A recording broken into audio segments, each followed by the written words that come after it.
Le mot démocratie vient des mots grecs démos et kratos, peuple et pouvoir. Donc la démocratie, c'est le pouvoir au peuple. Dans la démocratie, c'est le peuple qui prend des décisions. Et ça ne prend qu'une seule chose pour prendre une décision sur un sujet, de l'information. C'est pour ça qu'on dit que les médias sont vitaux à la démocratie. Sans médias pour nous informer, sans journaux, qu'ils soient télé, papier ou en ligne, impossible de s'informer sur un sujet, de se créer une opinion et de voter en conséquence. Il est essentiel pour nous de comprendre les crises qui affectent ces deux domaines. Il est aussi essentiel pour nous, jeunes, si nous voulons influencer la politique vers de meilleurs horizons, de comprendre la relation que la politique entretient avec les médias. Car c'est dans cette relation que réside toute la démocratie. Jeunes et moins jeunes, simples curieux ou fougueux révolutionnaires, bienvenue sur L'avenir est à nous, le balado qui va vous expliquer comment ça marche la politique et comment changer le monde. No, I'm not going to give you a question. You are fake news. Go ahead. Go ahead. Aujourd'hui, j'ai l'occasion d'interviewer Michel Laliberté. Bonsoir. Bonsoir. Comment allez-vous? Ça va bien, vous? Ça va super. Santé d'attaque? Tout à fait. Super. Bon, on va commencer par une question très simple. Pouvez-vous vous présenter? Michel Laliberté, je suis ce qu'on pourrait appeler un expert en communication. Je me permets de dire ça parce que j'ai été pendant 25 ans journaliste. J'ai travaillé les 17 dernières années jusqu'à l'été dernier. J'étais journaliste au quotidien La Voix de l'Est, donc à Granby qui couvre les cantons de l'Est. Avant ça, j'ai travaillé à Radio-Canada, la presse canadienne, Le Devoir. Donc, c'est un domaine que je connais, disons, assez bien. Ok, super. Vous allez pouvoir parler de médias avec nous. On va commencer, on va suivre avec ça. Quelle est la relation que démocratie et médias entretiennent? J'ai un peu donné mon opinion au début, mais peut-être que vous allez pouvoir compléter et ajouter de nouveaux points. C'était une très belle mise en contexte, soit dit en passant. C'est une relation qui est directe. Les Anglais ont une image qui représente très très bien la relation, la dynamique peut-être entre ces deux grandes sphères. Ils appellent ça des grands pouvoirs, les grands jalons de la démocratie. Bon, on sait qu'on a le gouvernement, on a l'exécutif, le judiciaire, le politique bien sûr, et le cinquième grand jalon de la démocratie, ce sont les médias, la presse libre. Et donc, la relation qu'entretient les médias et le politique, les deux ont besoin l'un et l'autre. Et les deux s'alimentent et les deux doivent apprendre à cohabiter. Très philosophique, mais pour lancer un peu la discussion, là, c'est de la façon que je vois les choses. Ok, et étant donné la relation qu'ils ont, est-ce que vous pensez que les journalistes, que ça fait des journalistes les chiens de garde? Est-ce que ça fait des journalistes les défenseurs de la démocratie? Tout à fait. C'est d'ailleurs une des grandes missions des médias, qui est de représenter un peu, si on veut, pas représenter, c'est pas ça que je voulais dire. C'est leur rôle d'être, dans le fond, les joueurs ou plutôt le système qui va permettre à la population de comprendre qu'est-ce qui se passe dans le monde politique, quels sont les débats, quels sont les enjeux qui sont débattus, quelles sont les décisions qui sont prises, bonnes, mauvaises. C'est via les médias que les gens peuvent s'informer de ce qui se passe dans la chose politique. Donc les médias ont une énorme responsabilité dans ce qui concerne la politique. Énorme, oui. Vous avez sûrement vu avec les journaux, comme un peu tout le monde, dans les journaux, comme un peu tout le monde, que beaucoup parlent, notamment des chroniqueurs, parce qu'ils peuvent se permettre d'être moins objectifs, d'une crise de la démocratie ou encore d'une crise des médias. Est-ce que c'est vrai qu'on assiste à une crise de la démocratie, une crise des médias? Oui. D'abord, je pense que c'est la crise financière des médias, surtout de la presse écrite, qui provoque une crise de la démocratie. Je m'explique. Depuis plusieurs années maintenant, une dizaine d'années, je dirais, il y a eu l'avènement d'Internet remonte plus qu'il y a 10 ans, mais on a de grands joueurs internationaux qui ont réussi à se positionner fort habilement sur le web. On pense notamment à Google, Yahoo, il y a différents... il y a un acronyme, on dit GAFA, qui veut dire Google, Yahoo, on peut penser même à Netflix, Amazon, tout ça. Donc, des grandes multinationales, toutes américaines, qui ont réussi à occuper presque maintenant à 80-90% l'espace publicitaire médiatique qu'il y a sur le web. Et c'est extrêmement intéressant, comme si j'étais un annonceur, un vendeur, soit je possédais un concessionnaire automobile ou même une fabrique de matelas. C'est un média fort intéressant parce qu'il permet plusieurs choses que les médias traditionnels comme les journaux, la télé et la radio ne peuvent pas faire, c'est-à-dire de vous donner un auditoire très précis. Disons que vous êtes un concessionnaire automobile et vous voulez annoncer, vous avez un véhicule, un VUS à annoncer ou un Jeep ou quoi que ce soit. Vous savez que vous vendrez pas ça peut-être à quelqu'un qui sort d'université, qui a des dettes. Donc, vous voulez avoir une publicité qui est très ciblée. Les GAFA de ce monde sont en mesure de vous donner ça. Et les médias traditionnels ne sont pas capables de faire ça. À tout le moins, ne sont pas capables de le faire à la même hauteur ou avec la même efficacité. Donc, on a vu au fil des années un transfert de publicité des médias traditionnels vers les médias que représentent maintenant là, les GAFA de ce monde. Et la résultante de ça, c'est que, je donne un exemple, on prend juste nos grands quotidiens en Amérique du Nord, même en Europe. Leur modèle d'affaires est basé sur la vente de publicité, qui représentait peut-être 70% de leurs revenus. Mais ce 70%-là a fondu comme neige au soleil, et donc les grands journaux ne peuvent plus compter sur ces revenus. Et ce sont des entreprises privées. Donc, les revenus étaient utilisés pour payer des journalistes, payer des photographes, payer des graphistes, l'impression du journal, l'impression du magazine. Donc, ces revenus-là ont disparu. C'est ce qui fait que, à travers le monde, les grands quotidiens, même les plus petits quotidiens, ont mis à pied beaucoup de journalistes. Donc, il y a moins de journalistes aujourd'hui qu'il y en avait il y a 3 ans, qu'il y en avait il y a 5 ans, 10 ans. Et c'est ce qui fait que la capacité des médias traditionnels à couvrir la chose politique, le Parlement, l'Assemblée nationale, les conseils municipaux, s'en est trouvé fortement diminué. D'où l'impact qui a suscité avec maintenant une crise de démocratie parce que les gens ont moins de sources d'information, parce qu'il y a moins de journalistes et même il y a des médias qui ont fermé. Donc, il y a moins le contenu journalistique sérieux, produit sérieusement, qui est disponible de nos jours. C'est ce qui nous donne une crise de démocratie, selon moi. Vous avez beaucoup parlé de quantité, mais à la fin, vous avez un peu parlé de qualité. Est-ce que vous pensez aussi que la crise des médias, c'est aussi un fast-food journalistique, des clics rapides, des titres attacheurs qui nous amènent vers des articles qui n'aident pas nécessairement la chose démocratique? Ouais. C'est une question intéressante. Ça m'est venu là, oui. Désolé de pas pouvoir... Ben, écoutez, même les grands journaux, le plus grand quotidien au monde, le meilleur quotidien au monde, qui est le New York Times, qui fait un journalisme absolument extraordinaire, mais il doit se mettre en marché aussi. Il doit sur son site web notamment, il doit attirer du monde. Ça demeure une entreprise privée. L'entreprise privée, sa mission première, c'est d'assurer sa pérennité, donc de faire des profits. Donc, juste dans le choix de ses titres, le choix des images et tout ça, il y a un côté marketing. Puis je dis ça pour le New York Times, on pourrait dire ça pour le Washington Post, la presse, la Gazette, le Devoir. Ils le font tous.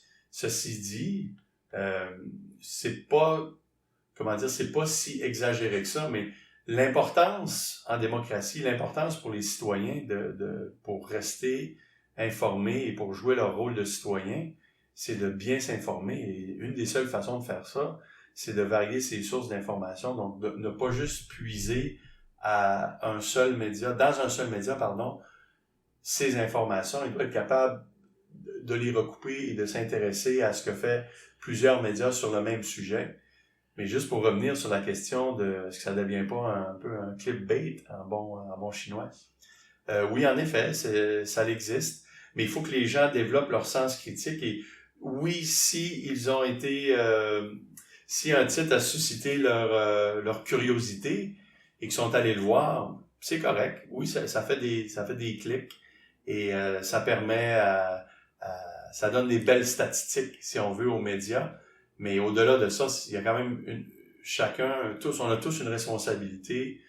Si on tombe dans ce panneau-là, ben, c'est un peu écrit dans le ciel que c'est une attrape. Il faut développer son sens critique et s'informer du mieux qu'on peut en variant ses sources d'information. Ça m'amène à une autre question que je n'ai pas donnée d'avance, que je viens d'avoir en tête. Que l'effet qu'il y ait des médias sur les réseaux sociaux, et les réseaux sociaux qui possèdent sur les réseaux sociaux, on a la possibilité de pouvoir mettre des commentaires. Est-ce que vous voyez ça comme quelque chose de bénéfique, que directement et devant tous, les gens puissent commenter les médias, puissent commenter l'actualité? Donc, quand sur votre page Facebook, vous partagez un reportage que vous avez vu. Exactement, vous le commentez. OK. Moi, je trouve que c'est une très bonne affaire. Moi, je suis en faveur que les gens s'expriment. Je suis en faveur que les gens puissent avoir accès et puissent pouvoir commenter et même débattre entre eux. Ce qui est malheureux, c'est que souvent, il y a des gens... j'ai souvent de la misère à m'expliquer comment ils réussissent ou comment ils réussissent à franchir des paramètres, j'appelle ça le paramètre du bon goût. Des fois, c'est assez extrême ce qui est écrit et peut-être les gens se déresponsabilisent à partir du moment qu'ils sont devant un écran ou derrière un clavier et ils se sentent peut-être le droit de dire un peu n'importe quoi. Et ça, c'est extrêmement malheureux. Et bien sûr, ça mène à des excès et même il y a des gens qui renchérissent et bon, là, il y a des mots pas très civilisés qui s'échangent, des insultes et tout ça.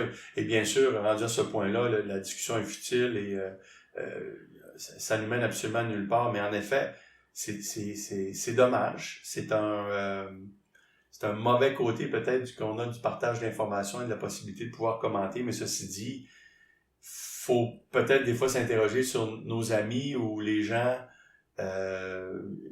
qui des fois... je pourrais pas dire que ça dépasse leur pensée, parce qu'à partir du moment qu'on l'écrit, ça l'a passé via notre pensée.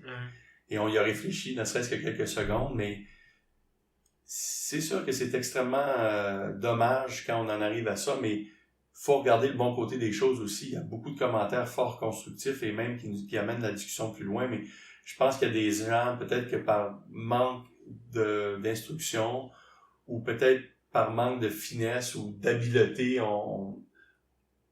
sont presque pas capables d'avoir des discussions, constructives. C'est malheureux, mais c'est un fait. Parfait, on va sauter vers un autre sujet. Aux États-Unis, depuis quelques années déjà, on a un monsieur Donald Trump qui est assis au bureau ovale. Et certains l'ont accusé d'avoir un peu parti cette crise des médias à l'international en insultant ces derniers. Mais d'autres sont d'avis contraire et disent plutôt que c'est l'affaiblissement des médias qui a permis l'ascension de quelqu'un comme Donald Trump. Quelle est votre opinion? Est-ce que c'est le populisme, cette droite, qui est aussi, par exemple, Boris Johnson en Grande-Bretagne, qui a causé la crise des médias, ou c'est la crise des médias qui a permis à ces gens d'atteindre le pouvoir? Moi, j'adhère pas à cette théorie-là du tout. Je veux dire, quand on regarde le fonctionnement du système politique aux États-Unis, ou peut-être, je pense qu'à la dernière élection, je pense que c'était 47 ou 48% des gens se sont rendus, des électeurs inscrits, ont participé. M. Trump a remporté le collège électoral, mais avec 3 millions de votes en moins au vote populaire que Hillary Clinton. Si on fait un calcul grossier, on pourrait dire qu'il a peut-être été élu par 25% des électeurs qui se sont 25% des électeurs inscrits. Donc, je pense qu'il a réussi à miser de façon, son équipe électorale de façon fort habile, ont réussi à identifier des États clés, notamment la Floride, le Michigan, et c'est ce qui lui a permis de remporter l'élection. C'est vraiment un système électoral assez bizarre, c'est unique au monde. Mais moi, je pense pas que les médias c'est sûr, non. C'est sûr que les médias vont toujours avoir un rôle à jouer. Pour certaines personnes, ils sont le diable incarné. Pour d'autres personnes, non, ils sont comment dire, une clé à la liberté ou une clé à la démocratie. Mais moi, je pense que c'est plus peut-être le système d'éducation. Quand on regarde les politiques de M. Trump, ce qu'il avait proposé, on regarde ce que certains de ses alliés politiques peuvent dire, notamment toute la question de l'avortement, le droit de la femme de choisir, de disposer de son corps comme elle le veut. On pourrait penser qu'en 2020, ce genre de débat-là est clos et qu'on a réglé ces questions-là. Malheureusement, ça semble pas le cas et je pense que ça l'excite encore une certaine partie de l'électorat. L'immigration est peut-être le meilleur exemple. Aux États-Unis, surtout, on regarde les alliés de M. Trump, c'est beaucoup des Blancs, des Anglo-Saxons. Et, Des WASP. Des WASP, oui. Et c'est tellement un pays polarisé que c'est possible pour une petite frange d'électeurs de faire en sorte qu'un dirigeant populiste comme Trump a été élu. M. Johnson, c'était avec le Brexit et tout ça, ils se sont enlisés là-dedans pendant plus de 2 ans, fait que c'est peut-être très différent, là, mais non, moi je pense pas qu'il y a une crise je pense pas qu'avant que M. Trump arrive, qu'il y avait une crise des médias, mais c'est sûr que là, il en a créé une, notamment quand il disait ils sont l'ennemi du peuple, c'est du fake news, tu sais, accuser le New York Times puis le Washington Post de fake news, il faut quand même le faire. Et il y a beaucoup de gens qui adhèrent à ça parce que ça vient confirmer leur théorie. Ça vient les réconforter dans ce qu'ils pensent. Au lieu peut-être d'avoir, comme j'en parlais un peu tantôt, l'esprit critique. Toujours remettre en question ce qu'on nous dit, ce qui nous est présenté, le comparer peut-être avec ce qui se dit ou ce qui s'écrit ailleurs. Mais c'est le fun d'être réconforté dans nos pensées, dans nos philosophies, dans nos politiques. Et on en a un bon exemple avec les républicains aux États-Unis, mais ils demeurent qu'ils ont des très très bons médias encore aux États-Unis, mais c'est sûr que si vous d'emblée vous pensez que tous les journalistes sont des escrocs et que les médias essaient de vous manipuler, on a beau vous faire la démonstration par 1000 du contraire, vous êtes convaincu de ça. Fait c'est difficile à renverser. Donc, vous pensez pas que ça a été une certaine faiblesse des médias tout de même qui a permis à Trump de s'implanter? Non, du tout. Il y avait une équipe électorale qui comprenait très bien le système, qui comprenait quels États étaient dans quel État ils pouvaient marquer des points, quel État ils pouvaient remporter et quel État ils pouvaient pas. Il est pas allé souvent en Californie, il savait que les carottes étaient un peu cuites. C'est la même chose dans son propre État d'où il est natif, New York. C'est les démocrates qui l'ont remporté. Donc, non, je pense qu'ils ont été très habiles. Peut-être la seule critique que j'aurais à l'égard des médias, c'est qu'ils ont peut-être pas vu venir cette vague-là. Ils ont pas vu venir cette mouvance-là et peut-être cette concentration du vote dans des États clés. Mais ceci dit, c'est facile de jouer au gérant d'estrade au lendemain d'une élection. Ça se passe quand même vite. 50 États à couvrir. C'est pas facile, mais non, je veux dire, tout le monde aux États-Unis peut-être a une part de blâme du fait que M. Trump a été élu, mais les médias ne peuvent pas porter seuls ce chapeau-là, selon moi. Pour vous, quel est le rôle du journaliste dans la société? Le rôle du journaliste dans la société, le journaliste politique ou le journaliste en général, peu importe. En général. Ouais. Ben, son travail, c'est d'aller chercher de l'information, c'est d'aller chercher des données, c'est d'aller chercher des statistiques et sur un sujet donné. Ça peut être en économie, en sciences, ça peut être en éducation, en santé, en culture, en sport. Et c'est de présenter ça à ses lecteurs, ses auditeurs, ses téléspectateurs, mais de le faire aussi parce qu'il y a les faits, hein? Il y a toujours les faits. On parle de réchauffement climatique, c'est un fait, il y a un consensus international, il y a un consensus de nos grands scientifiques sur la question. Il y a des faits que depuis 2014, chaque année, la moyenne le climat est à la hausse. Autrement dit que la moyenne de la température est à la hausse. Ça, je veux dire, ça c'est ce qu'on appelle un fait. C'est factuel. On peut débattre des conséquences, on peut débattre des raisons, mais sur le fond, la statistique, elle est factuelle. C'est le travail du journaliste d'aller chercher les faits et de les présenter donc à ses lecteurs, à ses auditeurs, à ses téléspectateurs, mais de le faire aussi en donnant la parole aux gens qui sont concernés. Bon, je reste sur la question des changements climatiques. Dans ce cas-ci, c'est d'en parler aux élus, le premier ministre, le président, les députés, les ministres. C'est de donner aussi la chance aux députés de l'opposition de se prononcer sur la question. C'est peut-être donner aussi la chance à des scientifiques d'en parler et aussi des gens, des citoyens qui veulent que les choses changent.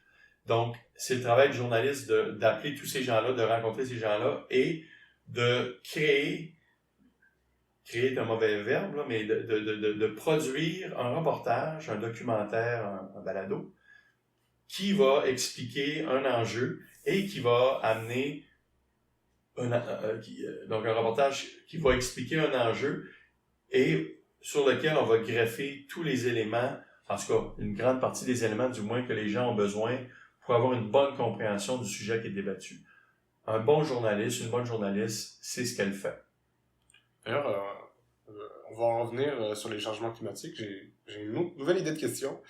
Mais, donc, selon vous, est-ce qu'un chroniqueur fait partie de la catégorie des journalistes? Est-ce qu'un chroniqueur a le même rôle dans la démocratie qu'un journaliste?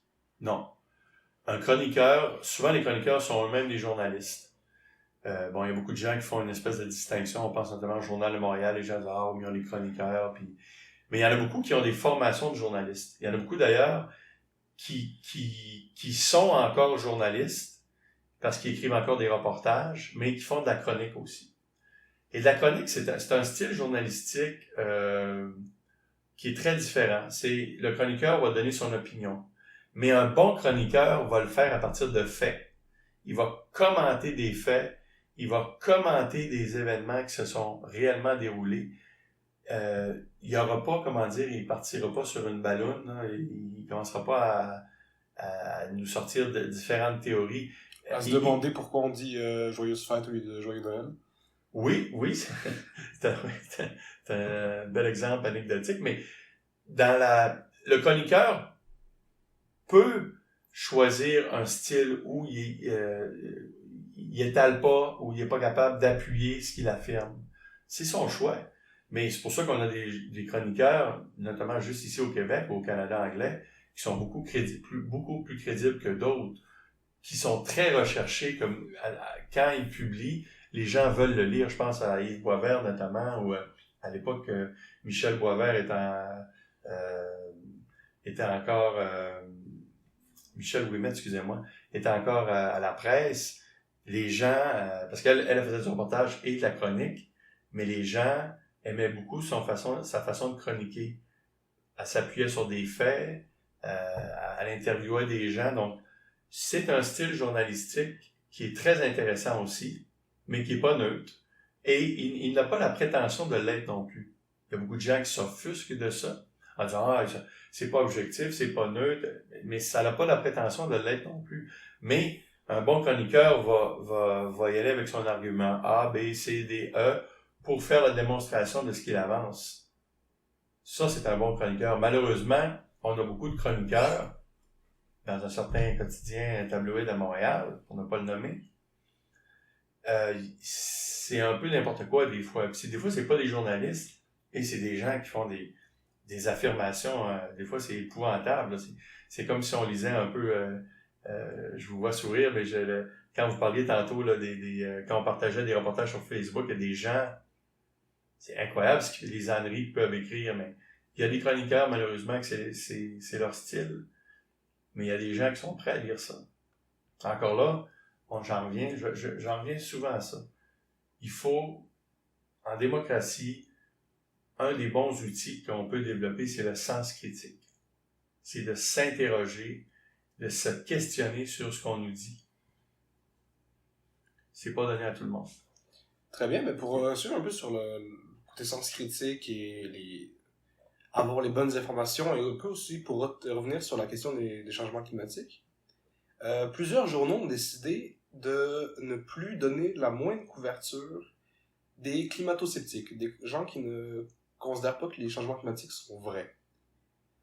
Donc ça veut dire que s'il y en a un qui prend la parole à un événement, ils ne vont pas en parler, qu'ils ne vont pas évoquer l'existence de des théories comme quoi le changement climatique n'existerait pas ou ne serait pas provoqué par l'homme.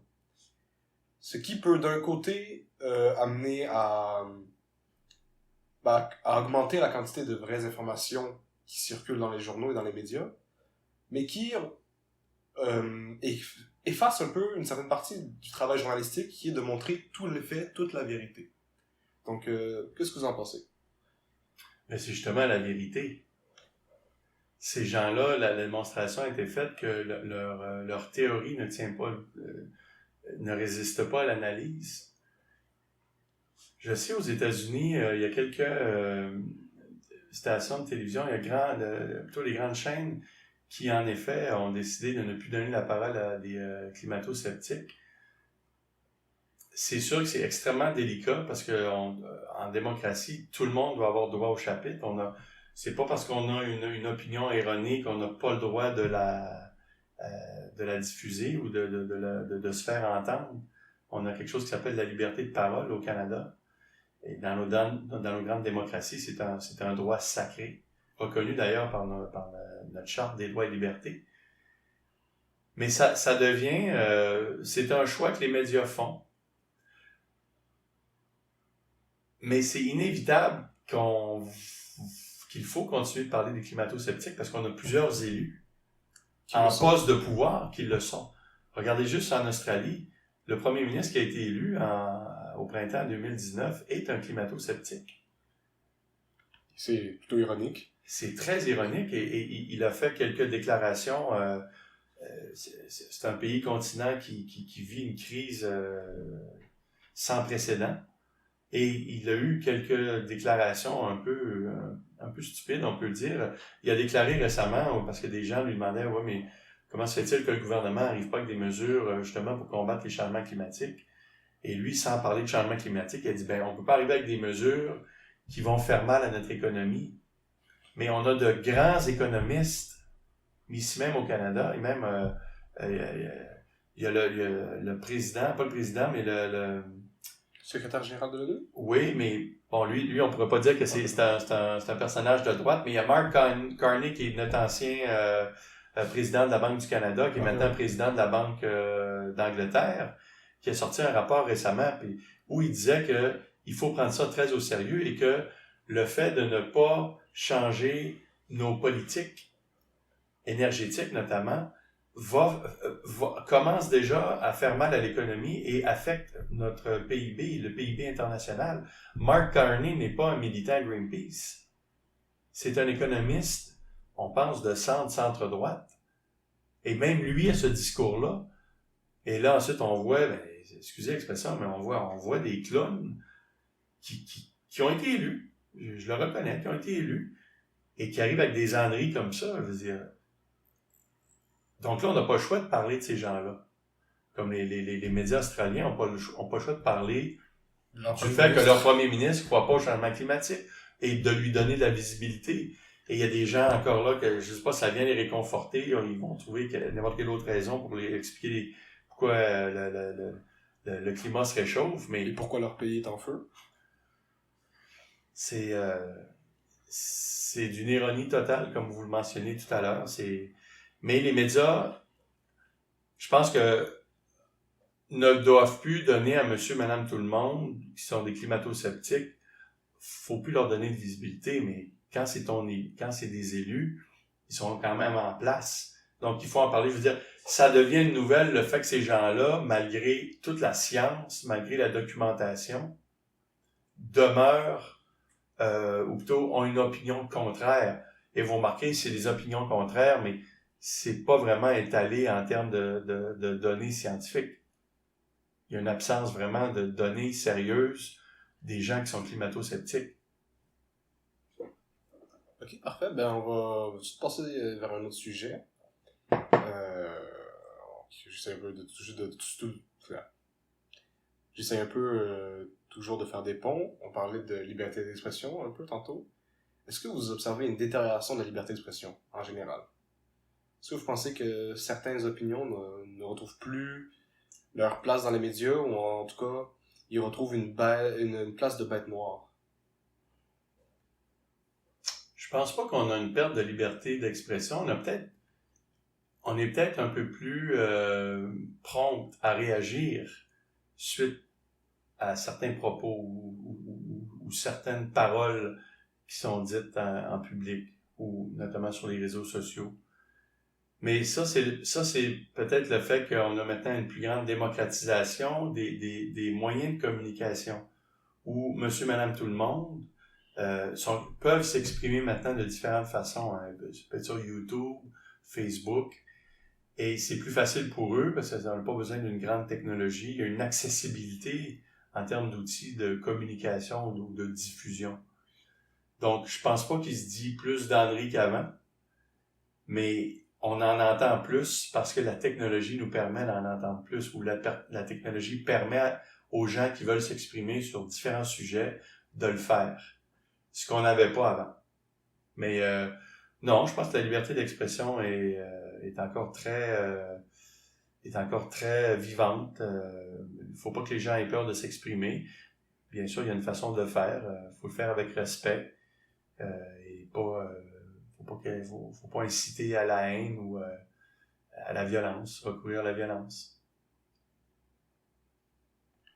Ouais, parfait. On a un peu analysé sous tous les angles, sous beaucoup d'angles en tout cas, la crise des médias. Et maintenant, très grosse question. Comment y répondre? Comment répondre à la crise des médias? Que faire? Quelles sont les solutions? Moi, j'aime bien deux solutions. J'ai deux solutions en tête. J'en ai une qui passe par l'État. Les médias surtout les médias écrits, ont fait beaucoup de représentations ces dernières années. Moi-même, j'étais président de syndicat à la Voix de l'Est. On a rencontré des députés, des ministres, pour leur parler de notre situation, des difficultés qu'on vivait.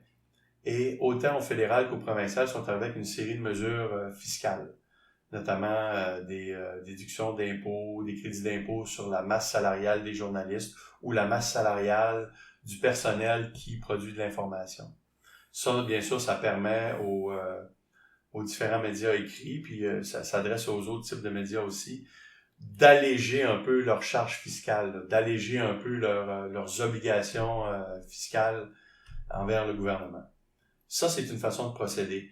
Il y a des pays en Europe, en Scandinavie, en France, la France est un très bon exemple, où l'État finance, non pas à 100%, mais va calculer selon au prorata de sa population des montants qui sont donnés aux médias, notamment pour les aider à continuer leur mission. On voit ça notamment, on peut penser ici à Radio-Canada. Radio-Canada, une société d'État financée je sais pas à combien, de 2-3 milliards par année peut-être, par le gouvernement fédéral.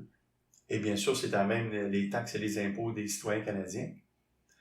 C'est une réalité qu'il y a au Royaume-Uni avec la BBC, le British Broadcasting Corporation. Il y a ça avec France 1, France 2, France 3 en France, en Belgique, en Allemagne, dans les Pays-Bas, Scandinavie. Ce qui est intéressant quand on compare ce que donne la BBC ou ce que reçoit la BBC par habitant, si on veut, versus Radio-Canada, des fois c'est comme un ratio de 4:1. Là. C'est pour chaque dollar que Radio-Canada reçoit, la BBC en a 4. La BBC, c'est énorme. C'est un des Oui, c'est énorme, mais quand on regarde aussi les autres diffuseurs publics en Europe, on voit que l'État a un grand rôle à jouer en termes de fiscalité. Ça, c'est quelque chose qu'on pourrait faire ici et étendre cette aide-là, bien sûr, aux journaux et aux magazines, etc. Mais moi, c'est surtout sur le point de la responsabilité citoyenne. Un très bon exemple, la Voix de l'Est. La Voix de l'Est, on a 10 quotidiens au Québec. La Voix de l'Est est un peu dans une situation particulière parce que on est une capitale régionale, en effet, mais c'est pas une très grande région que couvre la Voix de l'Est. C'est à peu près 220 000 habitants. C'est assez petit. Mais il y a un très haut taux de pénétration. Un taux de pénétration, c'est, dans le fond, le nombre de copies qu'un quotidien vend versus la population qu'il dessert. Il est très élevé, c'est un des plus élevés au Canada. Autrement dit, il y a beaucoup de gens qui sont abonnés à la Voix de l'Est, il y a beaucoup de gens qui lisent la Voix de l'Est. Imaginons-nous un instant que la Voix de l'Est n'est plus là. Comment les gens vont s'informer de ce qui se passe au conseil municipal de Granby, de Cowansville, de Farnham, de Bromont? Comment vont-ils savoir qu'est-ce qui se passe à la commission scolaire Val-des-Serres, Eastern Township? Comment vont-ils savoir ce qui se passe dans le réseau de la santé? Comment se portent nos équipes sportives? La scène culturelle? Ça serait extrêmement périlleux de perdre la Voix de l'Est. La façon de sauver la Voix de l'Est, ou à tout le moins d'aider la Voix de l'Est à poursuivre sa mission d'information régionale, c'est soit de s'abonner, c'est soit de s'abonner papier, on peut s'abonner, il y a une application gratuite d'ailleurs, mais il faut que les annonceurs continuent d'annoncer, et il faut qu'ils annoncent à leur monde aussi. Je veux dire, il y a quelque chose d'assez paradoxal qu'une population laisse aller un média d'information comme ça, qui parle de ce qui se passe chez eux. C'est pas le Journal de Montréal qui va venir s'intéresser de ce qui se passe à Granby, c'est pas la presse, c'est pas la Gazette, c'est pas le Devoir. À moins qu'on ait un drame national, ils viendront pas. Donc, comment que les gens vont s'informer? Donc, nous-mêmes, on a une responsabilité à l'égard des médias régionaux. Et une façon de le faire, c'est de s'abonner et d'encourager les annonceurs qui annoncent dans ce journal-là. C'est une mesure assez simple. C'est pas très cher d'ailleurs, un abonnement à la Voix de l'Est, c'est 230 $ par année. C'est pas beaucoup pour tout ce que ça nous rapporte. Donc les gens, il y en a beaucoup qui chialent, il y en a beaucoup qui sont très critiques, mais il faut qu'on pose des gestes. Il y a des gestes simples à faire. Il faut prendre le temps de le faire. Et demandez-vous seulement de quoi relève notre quotidien si on n'avait pas la Voix de l'Est. Ça serait dur. Moi, je pense que oui. Moi, je pense que oui. Et les gens ont le pouvoir entre leurs mains, mais c'est à eux de l'exercer. Puis ça, on peut dire ça pour n'importe quel défi politique, culturel, économique auquel on fait face. On a tous et chacun une responsabilité à l'égard de ces défis-là. Et il faut poser des gestes. Pas juste se plaindre. Merci beaucoup, ce serait intéressant. On va finir par une dernière question. Quel est votre message pour les jeunes qui s'intéressent au milieu des médias en ce temps de crise? Que leur proposez-vous? Si par exemple, ils veulent juste essayer de comprendre ce qui se passe ou si eux-mêmes ils veulent devenir journalistes, quel est votre message pour les jeunes? Ben moi, d'abord, c'est de leur dire, parce que je regarde mes enfants, ce que mes enfants consultent pour s'informer. Des fois, ça me fait sourciller. Mais il y a des très, très bons sites d'information. Puis, je vais vous donner une anecdote. On a eu, ces derniers jours, il y a beaucoup de gens qui pensaient qu'on était à la Troisième Guerre mondiale, était sur le point de commencer. Et ça m'a beaucoup marqué, ça. Et j'ai essayé de comprendre, puis j'ai comme réalisé que il y a des sites web assez fascinants, et je dis ça de façon très nuancée, que c'est ce qu'ils véhiculaient. Mais c'était comme des grands titres. Il n'y avait pas vraiment d'analyse ou de travail journalistique sérieux. Sur le bord de la Troisième Guerre mondiale. Oui. Or, n'importe qui se serait intéressé un peu plus avant à la question serait allé sur Radio-Canada ou sur la presse. La presse canadienne fait des très bons papiers là-dessus aussi. Pour voir que non, il n'y aura pas de Troisième Guerre mondiale. On parle d'un petit pays du Moyen-Orient versus la plus grande puissance militaire au monde, les États-Unis. Oui, il pourrait avoir... C'est pas si petit, mais ça restera régional, c'est clair. Ben, tout à fait. Mais et tu sais, comment je peux dire ça? Je trouvais intéressant que les jeunes s'intéressaient à ça, qu'ils étaient interpellés par ça, mais manifestement, ils s'informaient mal. Et le sens critique, j'en reviens. La dernière fois, je vais vous en parler. Mais un sens critique, on voit ça, OK, c'est correct, on l'assimile, faut se poser des questions, faut aller plus loin. Faut, au lieu de regarder juste des memes, puis des petites vidéos de chats, le fun, puis de licornes, il y a beaucoup de trucs, même sur Facebook, il y a des trucs fort intéressants. Mais il faut aller voir les sites qui sont sérieux.